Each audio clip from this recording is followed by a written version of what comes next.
Assalomu alaykum do'stlar. Bugun sizga o'tgan darsimiz mavzusi o'nliq kesirlarni ko'paytirish. Biz buni oldingi darsda o'nliq kesir natural son ko'paytirish o'tgan. Bugungi bu darsimizda biz o'nliq kesirlarni o'zaro qanday ko'paytiramiz, shu to'g'risida bugungi darsimiz bo'ldi. Qani undaqda mundaq misoldan boshlaylik. Aytaylik 1.2 tiqurlar ko'paytiraylik. Ko'paytirilgan 3.4. Bu ikki sonni qanday ko'paytiramiz? Aldı bilen 4 nere bir rakam köpeyteli. 4 7 2 8. 4'ünü 1 köpeytsek 4. 3'ünü 2 köpeytsek 6. 3'ünü 1 köpeytsek 3. Çıkan sayıların özleri koşumuz 8 özüp bir düşüdü. 4'ü 6'ını koşsak 10. 0 yazımız 1 oyumuzda. 3 oyumuzdaki bilen 4. Yani karanlığa biz peş arşımız gerek. Berilgen bu sallardaki yani peştinkiki rakamlar sanını sanayımız. Birinci sanda 1.12'de peştin keyin bir rakam var. Bir rakam var. Yani ikinci sanda şu. İkinci sanda peştin keyin yani bir rakam var. Şu vakti rakamlar sanı bir rakamını koşsak barlık qancha rakam oldu? 2 rakam oldu. Demek ne söz? Birinci sanda, ikinci sandaki peştin keyingi rakamlar sanını özleri koşumuz. Birinci sanda peştinki bir rakam var, ikincisi bir rakam var, cemi 2 rakam oldu. Demek çıkan sanda keyiniden 2 rakamını taşlayıp, andaki peşini koyumuz. Demek cevabı 4.108. Şu çağda 1.12'ni 3.4 köpetsek 4.108. Kelesi misal 1.123'ni köpeyteylik 4.5'ke. Endi 5 nere bir 1.23 sanının her bir rakamı köpeytimiz. 5 7 3 15. 5 yazımız bir oyda. 5 2 10. Oydukule 11. 1 yazımız yani bir oyda. 5 7 1 5. Oydukule 6. Kelesi 4 2 4 3 12. 2 yazımız bir oyda. 4 2 8. Oydukule bilen 9. 4 7 1 4. Endi çıkan salın özleri koşumuz. 5 üst bir düşüdü. 2 1'ni koşsak 3. 6 9 koşsak 15. 1 oyda. 4 oydaki bilen 5 oldu. Endi biz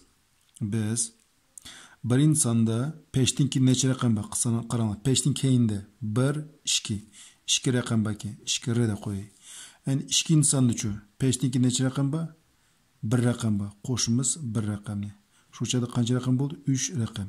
Demek cemi 3 rakamdakin biz peş arşımız gerek.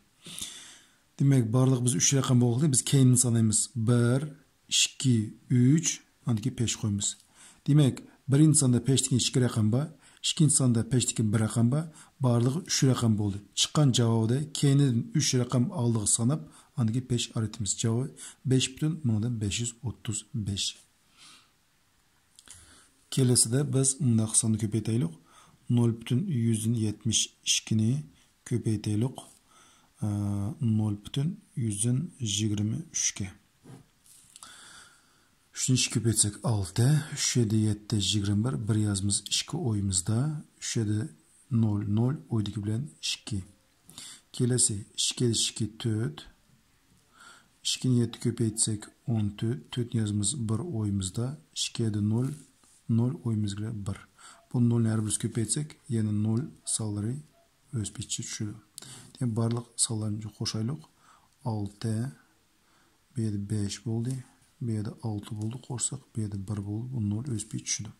Endi karama birinci sanda peşinin keyinde neçe rakam var? 2 rakam var. Şunu koy. 2 rakam.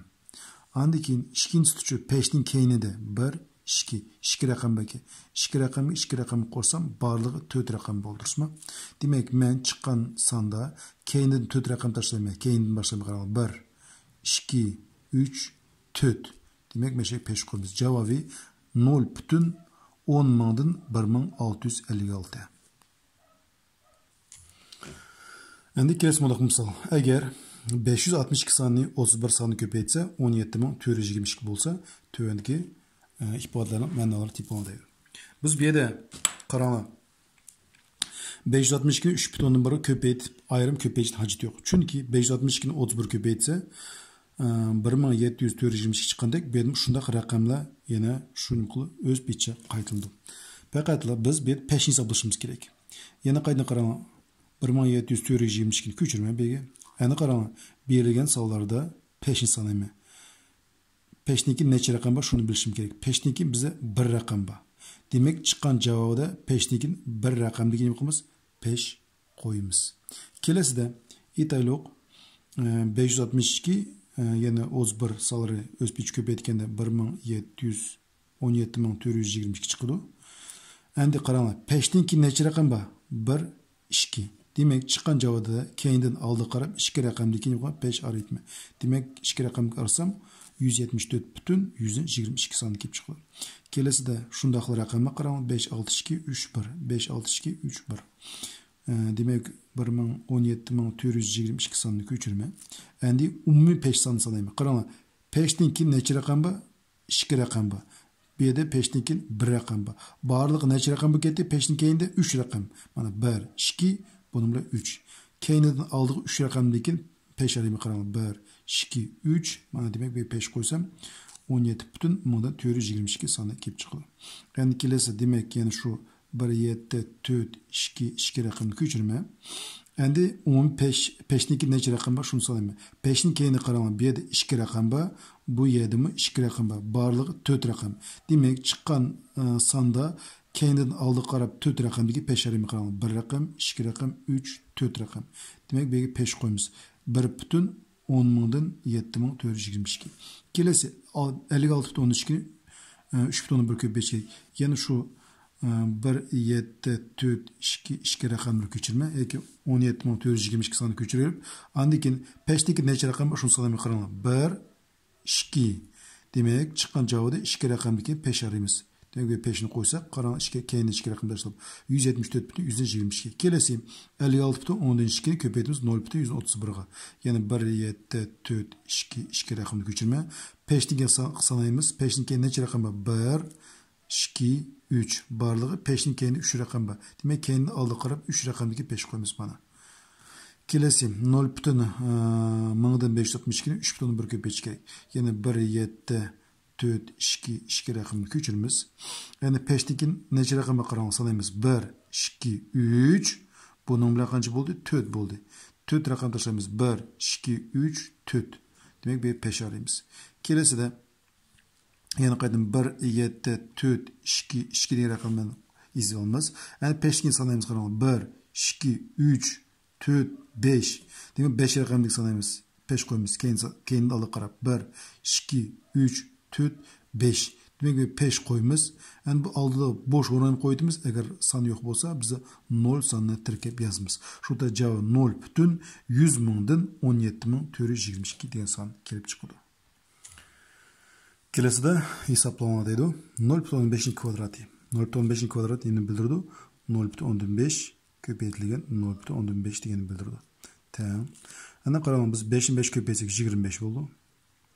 Endi 5 sonni sanaymiz. 5niki necha raqam bor kelgan aniqlashimiz kerak. 5niki 1 raqam borki, 5niki yana 1 raqamga. Barlig'i 2 bo'ldi qarang. 1 2. Demak, chiqqan sonda oldiga 2 raqamdagi 5 qo'yamiz. Keyinda oldiga sanab 1 2. Begi 5 qo'yamiz. Bo'sh o'ringa 0 qo'shtiramiz. Shu chaqda bizning javob 0,125 bo'ldi. Kelasi 0,111 ning kvadrati. Bu 0,111 ko'paytirilgan 0,111 deganni ma'no bildiradi. 11 ko'paytsak 121 bo'ldi. Endi qaranglar. 5niki necha raqam bor sanaymiz. 1 2 3 4 raqam bor. Demak, oldiga 4 raqam sanab andiga 5 qo'yamiz. Qarang, 1 2 3 son tugdimi? Bega 0 qo'shib 4 deymiz. Andiga 5 araymiz. Andiki bega yana bir 0 ni o'zimiz tirkab yozamiz. Shu javobi 0,10,000dan 121 bo'ldi. Demak, 5 sanaganda agar bizning raqamlarimiz tugsa, bo'sh o'rinlarga 0 ni qo'yib mangamiz. Kelasi 0,13 ni kubi. Bu 0,13 ko'paytirilgan 0,13 ko'paytirilgan 0,13 degan bildiradi. Biz 3 ko'paytimiz 9, 9 ni 3 ko'paytsak 27. 27 sonni yozamiz. Andiki Peşteki neçe rakam var? Şunu sanayımız qaralamadan. 1. Bu peştinkin 2. Bunun bilen 3 boldu. Demek aldığı 3 rakamdikin peş arayma. Kendi aldığı sanap. Qarab 1. 2. Rakam boldu. 3 rakam boldu. Boş oranga 0 koyumuz. Andaki peşin arayatıq durusma. Qarama 3 rakamdaki ben peş arayatıq. Şununki 0 koyumuz. Cevabı 0 bütün mığda 127. Kelese 0 bütün mığdın 15'nin kvadratı. Bu 0 bütün mığdın 15 köpeytirgen 0 bütün mığdın 15 diye mənan bildirdi. Tamam. 15 köpeytsek 225 oldu. Endi qaranglar. Peşteki neçe rakam basanayımız? 1, 2, 3, 4, 5, 6 rakamdaki. Demek kendinden aldı qarab 6 rakam sanap andaki 5 koyumuz. 1, 2, 3, 4. orana 0 koyumuz. 4, 5, 5. orana 0 koyumuz. 6, 6. orana 0 koyumuz. Andaki 5 arayımız. Andaki aldığım 0 tirkep yazımız. Şu 0 bütün milyondan 225 degan sonni kelib chiqdi. Kelasi bizda ta'lim ishini deydi. X bölüngen 2.3 teng 4.6. Bu yerda biz x son tepish uchun 4.6 sonni 2.3 dan ko'paytamiz. X teng bu tixurlar ko'paydik. 4.6 ko'paytirilgan 2.3.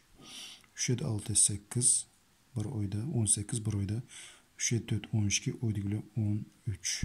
2 7 6 12 2 yazımız bir oyda 2 4 8 oyda bilen 9 qo'shimiz 8 6 ve 10 bo'ldi. Endi peşteki qaranglar. Birinchi sonda peşteki bir rakam bor, ikkinchisida bir rakam bor. Demak barligi 2 bo'ldi qaranglar. 1 2. Kendin aldı qarab 2 rakamni tashlab peş araymiz. Javob 10.168. Kelasi yana bir tanlash etaylik. X bölüngen 0.116 teng deydi 3.2. Yani bu tanlash için x teng 0.116 sonunu köpeytimiz 3.2'ye. X teng biz aldın alabilişimiz gerek. Bir yerde çıkan cevabı peştekin kaç rakam bakı? 3 rakam bakı. Çıkan cevabı kendi aldık 3 rakam sanıp peş aritimiz. Kendi kurulu köpeytelik 0.116 köpeytilgen 3.2. Köpeytsek 8 2 geçse 2 3 0 8 4 0 qo'shimiz 2 10 var 5 0. Ana qaranglar 1 2 3 kendi aldı qarab 3 rakam sanaymiz. 1 2 3 3 rakamni tashlab andagi peş araymiz. Javob 0.512 degan son kelib chiqdi. Kelasida bizda buni hisob tik bo'lgan parallelepipedning kengligi 2.3, uzunluğu 4.2, egizi 4.5 bo'lsa, bu parallelepipedning hajm tipi oladi. Hajm tepish kerak. Hajm tepish uchun biz 3 o'lchamli, ya'ni kengligini, uzunluğunu, egizligini o'zaro ko'paytamiz. Şu yerda v teng 2.3 köpeytilen 4.2 köpeytilen 4.5 salarini o'zaro ko'paytamiz. Biz ya'ni 23 42 45 salarini o'zaro ko'paytirsak bo'ldi. Ko'paytsak ularni bizda 43470 degan son kelib chiqdi. Endi qaranglar, biz peştekin barliq 3 raqam bor. Shunda qaranglar. 1 mana peştekin bunun bilan 2 bo'ldi, bunun bilan 3 bo'ldi. Endi keyin aldı qarab 3 raqam araymiz. 1 2 3 raqam araliqmi andagi peş qo'yamiz. Peşten keyingi peşni qo'yib bo'lgandan keyingi 0 ni o'chirsak bo'ldi. Javobi 43.147. Shunday hurmatli do'stlar, bugungi bizning darsimiz oyoqlashdi. Barlarga diqqatingizga ko'p rahmat. Shu video bo'yicha qanday bir fikrlaringiz bo'lsa, kommentariy yozishni unutib qolmanglar. Bo'pti, xo'sh, sog' salomat bo'linglar.